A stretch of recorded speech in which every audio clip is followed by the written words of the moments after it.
Salam saudara yang dikasihi Tuhan kita Yesus Kristus. Selamat berjumpa kembali dalam program Renungan Harian bersama keluarga besar Gereja Kemenjil Indonesia. Saudara, ayat firman Tuhan yang akan kita renungkan pada hari ini terambil dalam 1 Korintus pasal 10 ayat 13 yang berkata demikian, pencobaan-pencobaan yang kamu alami ialah pencobaan-pencobaan biasa yang tidak melebihi kekuatan manusia. Sebab Allah setia, dan karena itu Ia tidak akan membiarkan kamu dicobai melampaui kekuatanmu. Pada waktu kamu dicobai, Ia akan memberi kepadamu jalan keluar, sehingga kamu dapat menanggungnya. Saudara yang dikasihi dalam Yesus Kristus, tema renungan hari ini adalah bijaksana dalam mengatasi godaan. Sepintas kalau kita perhatikan ayat ini, sepertinya tidak ada kaitan dengan soal godaan. Karena kata yang menonjol adalah pencobaan. Namun harus dipahami bahwa ada pencobaan yang kita alami yang diakibatkan oleh pilihan hidup kita yang salah.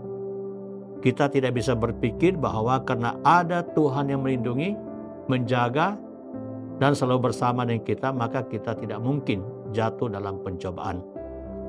Kita perlu ingat bahwa ada bagian tanggung jawab kebebasan kita dalam membuat pilihan.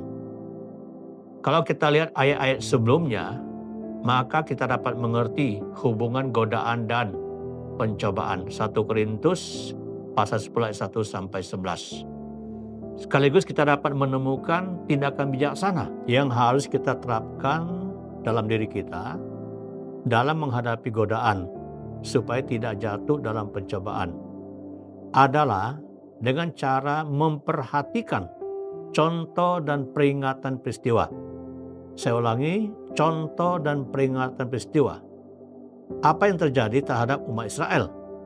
Yaitu bahwa banyak umat Israel harus mati di padang gurun dan tidak sampai ke negeri perjanjian. Kenapa? Karena mereka mengikuti godaan-godaan yang menyeret keinginan hati mereka sendiri. Akhirnya mereka terjatuh dalam dosa yang serius dan sangat menyakiti hati Allah. Beberapa contoh dosa yang mereka lakukan yaitu menjadi penyembah berhala ayat 7, percabulan ayat 8, mencobai Tuhan ayat 9, bersungut-sungut di ayat 10. Jadi saudara, jangan anggap enteng godaan-godaan. Kita perlu menjaga hati kita dengan segala keinginannya. Saudara dikasihi Tuhan kita Yesus Kristus, sepertinya hari-hari ini dosa-dosa yang sama, walaupun dalam bentuk rupa lain, begitu menjadi cara godaan yang dahsyat bagi kita yang tanpa kita sadari, kita telah tergoda dan akhirnya merusak iman kita. Misalnya, mengagumi pemimpin spiritual yang begitu berkarisma, seolah-olah apa yang dikatakan dan dibuatnya tidak ada yang salah.